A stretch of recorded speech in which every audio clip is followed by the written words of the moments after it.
Olá, leitores, sejam muito bem-vindos ao meu canal. Hoje eu quero conversar com vocês sobre um livro que nós vamos acompanhar a formação de um personagem. Este livro chama-se O Fazedor de Velhos, do autor Rodrigo Lacerda. Este livro foi publicado pela primeira vez no ano de 2008, ou seja, eu era apenas uma criança quando esse livro foi feita a publicação. E o Rodrigo Lacerda, ele é um escritor brasileiro, carioca. Ele é escritor, tradutor, historiador, editor. Além, então, deste livro, ele possui outras publicações e já ganhou também um dos prêmios que escritores brasileiros podem receber caso sua obra tiver algum destaque, que nós temos, então, o Prêmio Jabuti. Então, pessoal, esse livro sendo lançado em 2008, caso vocês forem pesquisar aí nas livrarias ou na internet, vocês vão perceber que, além desse Fazedor de Velhos, é como se tivéssemos um upgrade desse O Fazedor de Velhos, que após, então, uma década do lançamento desse livro, o autor, o Rodrigo Lacerda, ele realizou, então, como se fosse uma continuação desse livro. Então, a gente tem também uma outra edição que já possui com esse O Fazedor de Velhos, mais alguns acréscimos realizados na edição. Enfim, eu fiz a leitura de O Fazedor de Velhos em um momento em que eu estava precisando de uma leitura que conversasse com a Nayara, leitora. Esse livro, então, a gente vai ter um romance de informação de um personagem que chama-se Pedro. Pedro é aquele garoto adolescente que está ali nos seus verdes anos, em que está precisando de respostas, em que ele está querendo conhecer a vida. E aqui a gente vê, então, de fato, a formação do Pedro, juntamente, acompanhando a sua rotina, a sua família. E desde o início ele vai nos informar que a sua família é uma família leitora. Então, seu pai é um advogado, sua mãe trabalha em uma faculdade. Então, ele já cresceu envolto em uma família bem estruturada, em uma família que sabia a importância dos livros e uma família também instruída de uma forma intelectual. Então, aqui no início do livro, a gente tem a lembrança do Pedro nos informando a respeito de como que ele se lembrava, de como que os pais lhe inculcavam, então, na sua cabeça, ainda pequeno, os livros, citações, falando a respeito de grandes escritores, como esse de Queiroz, Shakespeare. Eu não lembro direito quando meu pai e minha mãe começaram a me enfiar livros garganta abaixo, mas foi cedo. Então ele tinha uma irmã e essa irmã também ficava ali com ele, tendo que fazer as leituras, e era leitura em família. E sobre seu pai ele disse: "Desde que me entendo por gente, lembro dele com um livro na mão." Então ele sempre teve uma referência, a respeito da literatura, dos livros, então ele sempre via e ouvia a família conversando sobre esses grandes escritores, sobre os clássicos. Então a gente tem aqui a porta de entrada do Pedro para essa vida mais crescida. Então ele vai dizer em um momento: quando a gente é muito jovem, sempre quer crescer mais rápido. Isso de fato acontece simplesmente porque nós achamos que quando somos crianças, as coisas vão resolver quando somos maiores, quando nos tornarmos adultos. E aqui o Pedro, ele começa a desvendar a vida da juventude. Então ele vai nos contando fatos mais intimistas da sua vida, como o seu primeiro amor, então um amor não correspondido ali da adolescência, em que nós temos a frustração dele em relação ao seu baile de formatura, que foi praticamente um desastre. Estava tudo muito bem no início, mas no final acabou com a noite dele. E no decorrer então desse mix de acontecimentos na vida de Pedro, a gente tem a entrada de um senhor de idade na sua vida, o qual vai fazer um discurso na sua formatura extremamente pessimista em relação à vida adulta. A gente tem aqueles discursos mais otimistas, mas esse senhor de idade, ele exatamente não falou nada em relação a isso, pelo contrário, como se fosse um discurso de desmotivação. Então, aquilo para o Pedro, que estava extremamente chateado porque aquele amor não foi correspondido daquela sua colega, ele se sentiu um pouco aliviado, porque aquela frustração daquele senhor daquela palestra estava conversando diretamente com o sentimento de rejeição que ele estava sentindo naquele exato momento. Vocês vão se perder de vista, sim, e o tempo para ver os ex-colegas de colégio não vai existir. Os papéis com os telefones que vocês acabam de anotar vão sumir como que por encanto. Crescer é, de certa forma, se separar das pessoas amadas. Vocês vão descobrir na carne que sentir nessa vida é sentir o tempo indo embora. Tudo que nos emociona, tudo que nos toca fundo, é o tempo chegando e indo embora. Se eu pudesse dar um conselho a vocês, eu diria: não queiram nunca ser eternamente jovens. Gostar de viver é gostar de sentir. E gostar de sentir é necessariamente gostar de envelhecer. A vida para uns será mais suave, para outros mais dura. Às vezes por castigo, às vezes por acaso. Sejam orgulhosos na derrota e bondosos na vitória. Muito obrigado. Então esse foi o discurso que fez com que Pedro se voltasse para aquele senhor. Então naquele momento de tanta frustração, esse discurso de formatura, né, que geralmente está todo mundo muito feliz ali, anotando os números de telefone, fazendo planos, vamos nos ver de um ano em um ano, ou todo final de semana. Então ele está dizendo o seguinte: olha, gente, isso não vai ser levado para frente, vocês vão ter filhos, vocês vão ter seus próprios lares, vocês vão ter suas profissões. Então, gente, esquece esse tipo de comprometimento, porque isso vai ficar no final da fila, da lista. Então, vão ser tantas coisas que serão mais importantes do que isso, que vocês vão se esquecer disso. Então, após Pedro ter finalizado o seu ensino médio, nós temos então essa pergunta: o que é que eu vou fazer? O que é que eu vou ser da vida? E aqui o Pedro ele vai nos informar que nada fazia sentido na vida dele quando ele pensava em relação a profissões. Então não tinha nada que enchia os olhos dele. Ele dizia o seguinte: tudo era interessante por alto, mas nada me apaixonava a ponto de eu querer me tornar um especialista no assunto. Sempre tinha algum pré-requisito indispensável, mas que eu não estava a fim de atender. Então é como se nada o suprisse, o abrisse os olhos, fizesse com que ele tivesse curiosidade sobre determinado assunto.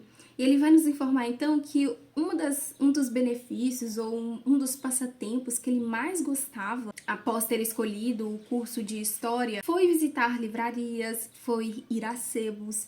E uma das melhores partes que a faculdade lhe apresentou foi a compra de livros. Então ele vai nos informar que comprava muitos livros, ele lia muitos livros. E neste momento alto desse pico dessa história, então que ele já decidiu a sua profissão para ser um historiador ou um professor de história, nós temos que voltar um pouco, lhes convido a voltar um pouquinho sobre essa história, porque em um determinado momento ele tinha que viajar a passeio com a sua irmã, e no aeroporto a atendente, a comissária, ela não deixou ele passar porque simplesmente ele estava com, acho que o seu documento vencido, não estava ali com o poste desse documento. Ele voltou na sua casa, vestiu um terno e pareceu um advogado. E, pasmem, ele conseguiu realizar a viagem. E nesse local de embarque tinha-se ali um senhor de idade, que era o mesmo velho que estava então ali e conversou com ele em relação ao livro, porque ele carregou um livro, acredito que era do Shakespeare em inglês. E foi esse mesmo senhor, esse mesmo velho, quem realizou então um discurso na formatura. E o destino desses dois acabaram se cruzando simplesmente porque nessa de não saber o que fazer, ou até mesmo quando ele entrou na faculdade de História, ele estava desorientado sobre a própria faculdade de História, ele pediu uma orientação. E esse orientador, esse professor que o orientou, indicou esse velho. E esse velho começou então a explicar para ele o papel do historiador, começou então a dar aspirações para Pedro entender qual que de fato era a sua vocação no seu trabalho, como um jovem homem, como pessoa de fato. E aí nessas conversas o velho disse o seguinte, ele perguntou na verdade para o velho: e como é a estrutura mental de um professor de história? Ele disse: organizada com ideias próprias que não se deixa envolver pelos argumentos do outro, que tem consciência crítica, firme e orientada, enfim, que pensa enquanto lê. Então, nesse exato momento que eu fiz a leitura dessas definições desse velho, eu percebi que ele era extremamente resoluto nas suas convicções em relação às suas ideias. Então, é aquele tipo de pessoa que ele tem, sabe, uma autoestima intelectual tão grande, porque nada o abala caso virem dizendo ao contrário ou dizendo que as ideias dele não são tão interessantes ou tão inteligentes. Ele era um velho extremamente fixo, sabe, em si mesmo, ele se conhecia, então ele estava muito apto a ensinar as outras pessoas. E eu acredito que aqui está um ponto que todo adolescente, todo jovem, toda pessoa que não sabe qual profissão seguir, Sabe, quando tá com 16, 17, 18 anos de idade, você tem que decidir a sua profissão, a profissão que muitas vezes será pro resto da sua vida. Então, todo mundo gostaria de ter esse senhor de idade, sabe, falando, instruindo, dando conselhos, e não apenas na teoria. Mas aqui o Pedro ele vai nos introduzir então que esse velho vai lhe introduzir na sua própria vida. Então os dois vão ter uma ligação tão grande que vai ser como uma relação de pai e filho. Então eles vão se tornar como se fosse uma família. Pedro acaba morando com ele também, então ele tem ali ofícios de escrita, ofícios de leitura, que vai fazer com que ele então chegue à conclusão de que ele nasceu para escrever, de que ele nasceu para esse processo criativo, para esse processo de colocar aquilo que está dentro dele, as suas ideias, de ordenar as suas ideias no papel. E ele vai até brincar em um determinado momento que a preguiça dele mental era crônica. Ter tido alguém para o instruir foi crucial, que ele pudesse então encontrar um certo sentido na sua profissão, na sua vida. Então ele disse, né, que era preguiçoso de uma forma tão crônica, mas que ele teve começar a fazer então essa escala. Ele teve que crescer nas suas leituras ao longo do tempo.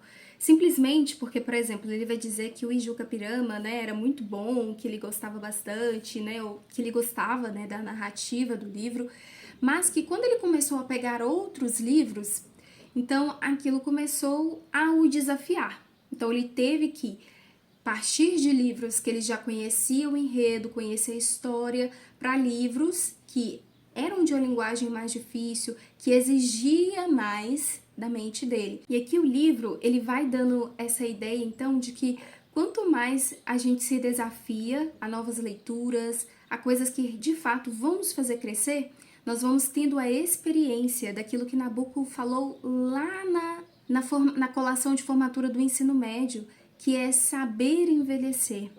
Então você vai ficando cada vez mais experiente, você vai ficando cada vez mais experimentado, mais velho nas suas ideias, simplesmente porque isso vai amadurecendo tanto e vai fazer tanto sentido para nós mesmos, quanto também quando formos ensinar as outras pessoas. Ele vai dizer, olha, quem aceita a frustração espera, quem espera pensa, quem pensa sente, quem sente vive o tempo e sabe que ele está passando. Portanto, fica mais velho. O professor tinha mesmo o poder de nos fazer pensar e de nos fazer sentir coisas estranhas, e conviver com ele dava mesmo a sensação de se estar mais velho. Então, no meio desse tanto de aprendizado que o Pedro tem recebido do senhor Nabucco, que é esse senhor velho que o está ensinando, nós temos aqui então uma reprodução daquilo que o senhor Nabucco então teve na sua própria vida, ou que adquiriu conforme a maturidade foi passando, conforme o tempo, né, foi lhe ensinando, conforme ele foi buscando, então, o conhecimento. Então, nós temos aqui um Pedro já amadurecendo, já, então, conseguindo aqui ler um Shakespeare, entendendo um pouco mais sobre a peça do Rei Lear. E nós temos aqui uma nova paixão, então, de Pedro, né, que será, então, o seu grande amor, que é a Mayumi, ou Miyumi. O senhor Nabucco é padrinho dela, e Pedro se apaixona, assim, de uma forma perdidamente por ela. No início, eles dois tiveram um momento muito tenso, simplesmente porque o senhor Nabucco não gostaria ali de misturar muitas coisas, mas no final deu tudo certo pro Pedro. E, incrivelmente, a partir daí, o Pedro começou, então, a se deslanchar cada vez mais. Então, sendo um homem mais amadurecido, tendo uma postura mais firme diante da vida, diante dos desafios. E ele começa cada vez mais a se adentrar nesse aspecto do historiador, do escritor. E já lá para a página 123, 124, nós temos, então, o Pedro já se entendendo e entendendo que a vida é finita. Simplesmente porque ele começa a perceber, então, que seus pais começam a envelhecer, ele precisa estar mais presente na vida das ambas famílias que ele participa, ele começa a lamentar por não ser mais criança, ou não ser tão jovem, e aí ele deixa até mesmo uma pergunta que você pode estar refletindo, que ele disse: será que eu abriria mão da minha vida atual para voltar no tempo? Então é uma crise, né, ali da sua idade, daquele momento, simplesmente porque ele começou a pensar sobre como que a vida ela é breve, como que ela é finita, como que as coisas vão passando. Mas ele vai dizer então que ficou muito feliz simplesmente porque ele se realizou tanto profissionalmente. Então ele vai descrever que realizou, conseguiu publicar o seu livro, ele vai informar que conseguiu publicar os seus escritos, conseguiu casar bem, conseguiu colocar de fato no papel aquilo que tanto ele, que aquela exasperação, aquela falta de sentido, aquela falta de um norte, aquela falta de uma direção, ele simplesmente encontrou na escrita. Então, para finalizar o livro, ele vai dizer o seguinte: desde o início, um único tipo de poder me interessou, o de emocionar as pessoas. Eu havia caído numa estrada sem volta. Até o dia da minha morte, podia ou não encontrar o sucesso de público, a fama, o dinheiro. Podia ou não ser adorado por multidões de leitores. Podia ou não ser entendido por meia dúzia de especialistas. Qualquer escolha profissional traz esses riscos e você só fica seguro de que escolheu a carreira certa quando chega à conclusão de que mesmo que dê tudo errado, terá valido a pena. De que o fracasso na tentativa ainda é motivo de orgulho, enquanto que ter passado a vida sem tentar seria uma humilhação insuportável, como se você fosse ridicularizado pelo seu próprio destino. É claro que a profissão de escritor é um pouco mais estranha que as outras. Em geral, não dá dinheiro, mesmo que dê alguma fama. Além disso, é uma atividade bastante solitária que exige muita disciplina. Todo escritor é um pouco obsessivo. Você chega a saber de cor parágrafos inteiros do livro que está escrevendo, que tanto ler e reler e trocar vírgulas de lugar e substituir palavras que aos olhos dos outros não façam nenhuma diferença. Mas eu gostava até desse pacote meio neurótico de frustrações e impulsos idealistas. Por um lado, a literatura é uma atividade super exigente e ciumenta, que nunca te deixa mergulhar de cabeça em nada mais. Por outro, ela te obriga a se interessar por mil outras coisas. Por exemplo, se o personagem do livro que você está escrevendo tem um barco, é preciso pesquisar sobre barcos. E na página 145 ele diz: pela segunda vez na vida, quanto mais eu escrevia, mais fácil ficava a espera. Aquilo era um trabalho sério, difícil, exigente, que sugava o melhor das minhas energias, mas até de graça eu o fazia com prazer. A escrita me deixava em paz com o passar do tempo.